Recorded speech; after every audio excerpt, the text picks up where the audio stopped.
Alright, hello everyone. So, you will have seen this garage a lot because I will have been doing a lot of reviews for it. Um, because I've been doing a lot of reviews over this Christmas period, because I have got a bunch of new tanks, and also because I felt like it. So, this is not really a new tank. We got this a year or so ago. You could get either this or the Light 6C. I got this. I never got the Light 6C. I then sold this because 50 caliber machine gun. So I sold this. Then thought, maybe I shouldn't have actually sold it. I mean, it's not a particularly good tank, but it's fun to use, definitely. And so I was sort of like, maybe I should get it back. Then later on in the year, got the Light 6C, and I did the review of that, and you saw it, and it's wonderful. Light 6C, in case I didn't actually mention it in the review, which I may or may not have done in the gameplay and/or review, is that the engine is mounted forward. So pointing your front to enemies, your engine will get knocked out a lot.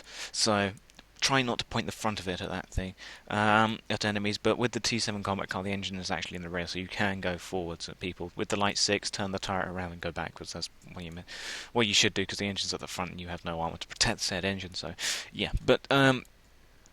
so yeah, I got the Light 6C, did the review. You saw that, wonderful. Yes, lovely. Everyone already knows that's a terrible tank. So the New Year's gift package number 4 was this, and the glorious Tetrak. Pure Soviet engineering. But, comrade, it is British. We don't care. It is Russian paint. It is Russian. I said so. Um, so yeah, that was part of the package, along with this thing, 2 garage slots and 150 gold, which was enough to get the camo for each two, because it was 75 because the 50% off the camo price. So 75 for 3 camos on this, 75 for 3 camos on the tent truck. I then got some gold and got them up to 100% crew, because why not?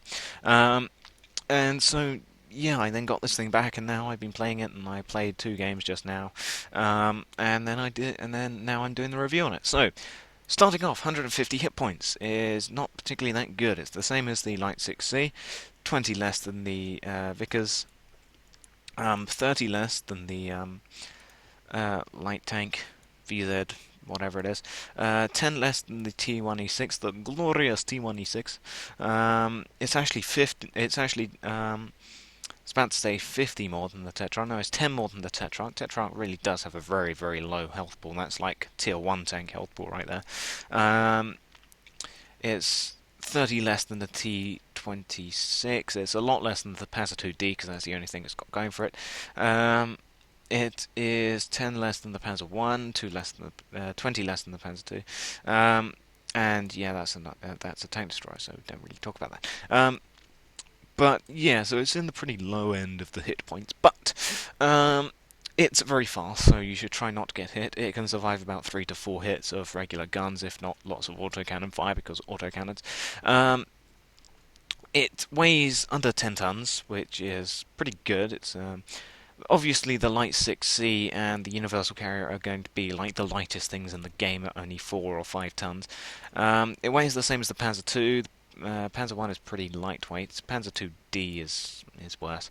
It weighs about the same as the T26, weighs more than the Tetrarch, about the same as the T1E6. So it's a pretty standard weight load limit.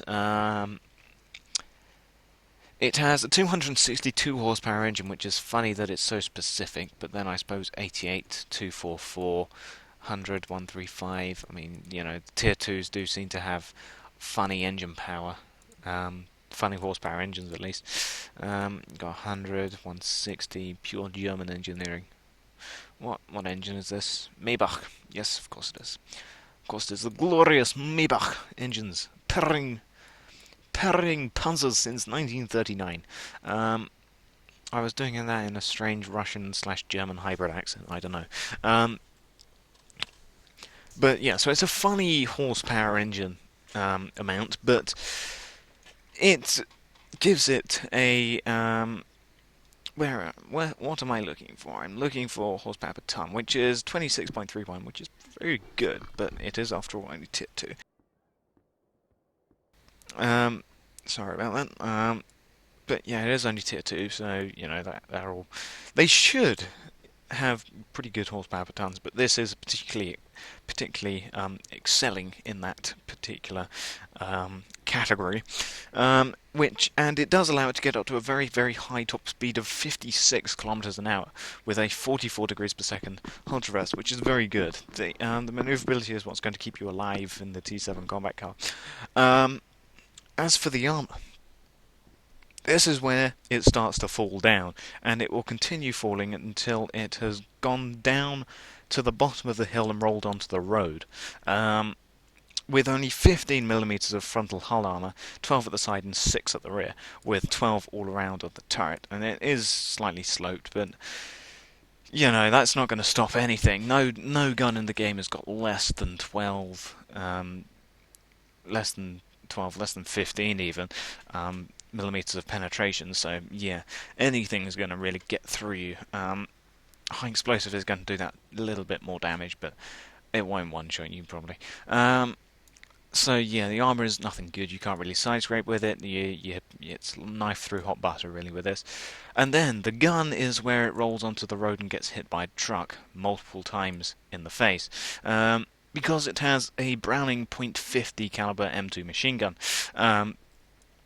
Which is a 12.7mm machine gun, which is the same as the Light 6C's machine gun, pretty much. The Light 6C's got a slightly bigger gun.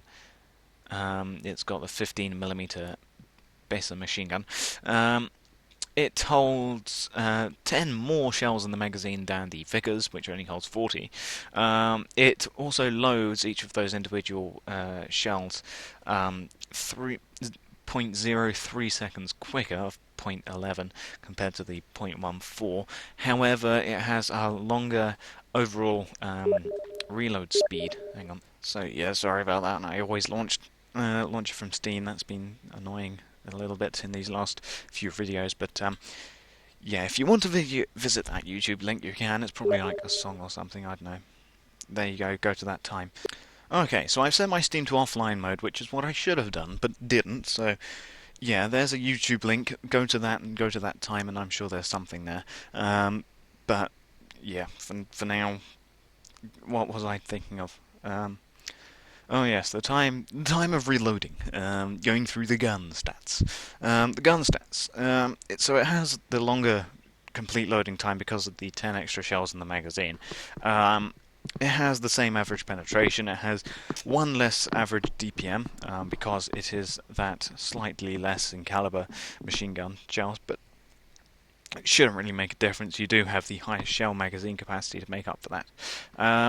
Slightly more inaccurate of 0.53 to 0.32, but they're still not massively accurate. That's like artillery dispersion. It does have a very good aiming time of 1.7 seconds. Light 6C's is slightly better with 1.5 seconds.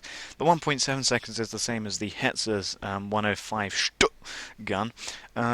It also weighs considerably less because it's only 12.7 compared to the 15mm caliber, and it has the same shooting radius. However, the penetration will drop off a lot over range because that's what autocannons do. So yeah, it's not really an anti-tank gun. With 37mm of average penetration, you're going to struggle to get through a large amount of things. Not the LTVZ-35, the Czechoslovakian Tier 2. You will struggle possibly against the turret of the Vickers, but not the hull. The Light 6 you can easily penetrate. The T7 you can also penetrate. I do show myself like wrecking a Light 6C from the front with my machine gun, which is fun. You won't have any problems getting through the T1E6 because it's a T1E6. Won't have any problems getting through the Tetrarch.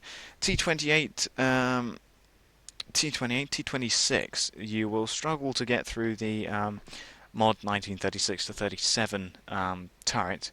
However, the upgraded turret you will have no problems getting through. I think the upgraded turret is required for you to fit the 37mm Zis though, so I don't know. If it isn't, then why am I using this turret? Why have I only just noticed? Panzer II-D should theoretically give you some problems with the front of the hull, but the rest of it won't. The Panzer 1 won't give you any problems. The Panzer 2 is where you're going to have the most problems. You'll have to aim for this little bit of the turret and the viewports at the front of the Panzer 2, and if it's angled, then you'll have to run away. I was going to say die because otherwise the Panzer 2 will do that for you, but yeah. You won't have any problems with the universal carrier. So out of my tier 2 selection tanks, you will probably not have problems, and that's probably extendable to most of the other tier 2s. However, some of the tier 3s will start to give you problems. So, yeah, after all, it is only a machine gun, and it doesn't come with APCR or any other type of ammunition. It is AP exclusive. However, you do hold 1,350 rounds. Not the exterior. I was going to see how much these rounds cost. Um, Service. So, they cost 1 credit to purchase these things. So yeah, they really doesn't cost a lot. It's machine gun belts. It's not going to cost you a lot.